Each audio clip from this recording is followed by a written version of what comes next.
Pessoal, vou passar uma informação aqui interessante e importante também para quem está operando na mão aí, certo?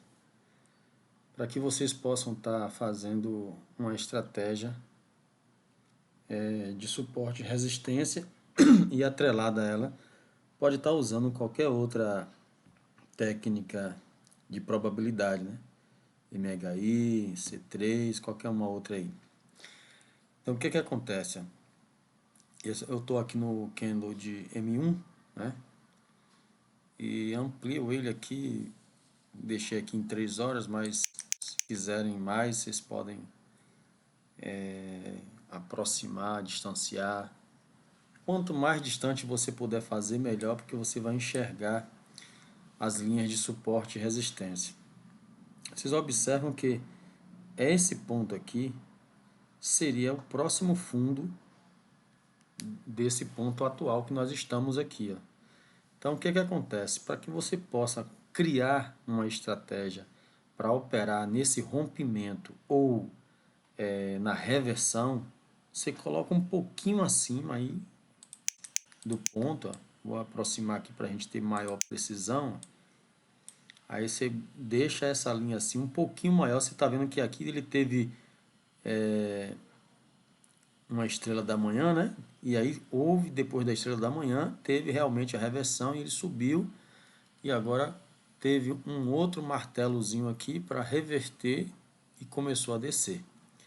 Provavelmente ele ainda varia um pouco mais, mas ele vai chegar nesse fundo aqui de novo, para romper ou para reverter, fazer suporte e resistência. Então a gente tem nesse fundo aqui um suporte. Então quando vocês colocarem o mouse, ele já vai traçar essa linha aqui, ó. Você tá vendo esse sinozinho aqui, pessoal? Você cria um sino, mas deixa um pouco antes de romper, ou seja, de preferência aqui assim, porque quando você clicar nesse alerta, o sino aqui, ó, cliquei, ele vai tracejar e vai deixar um alerta definido para você nessa moeda Euro JPY. Quando o candle bater nesse ponto aqui, ele vai te avisar.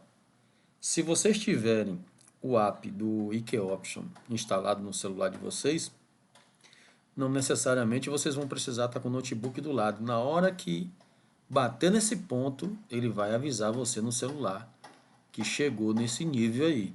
E aí você já deixa armado a sua aposta para tomar a decisão se ele vai romper, você entra vendido, e se ele reverter, você entra comprado. E isso com certeza, quanto maior o candle que você entrar, terá mais definição, né? O candle de 1 minuto, ele tem muita confusão, mas se você botar no M5, certamente vai ter mais precisão.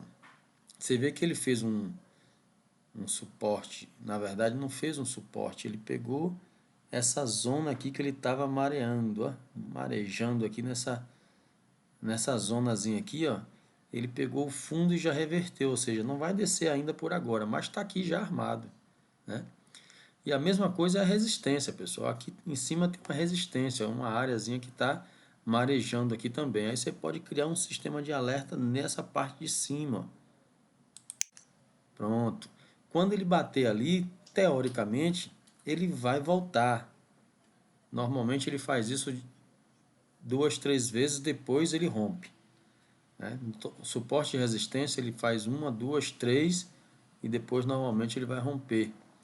Pode acontecer a quarta ou a quinta vez? Pode, mas na maioria das vezes, depois da terceira, ele vai romper. Ele vai ficar sempre variando, né? Então você pode deixar esses dois sinos aqui, na hora que um dos dois bater, aí você vai lá, ó, e checa se a sua entrada está no início de um quadrante ou não, se está no meio do quadrante. Aí vocês esperam o momento da entrada. A entrada de quadrante M1 sempre vai ser para o primeiro candle, o terceiro ou o quinto candle. Entrar no segundo ou no quarto candle é uma outra probabilidade também. Mas aqui as mais assertivas aqui nós podemos trabalhar sempre com a entrada, que é uma das melhores, depois a terceira e também pode ser a última, né?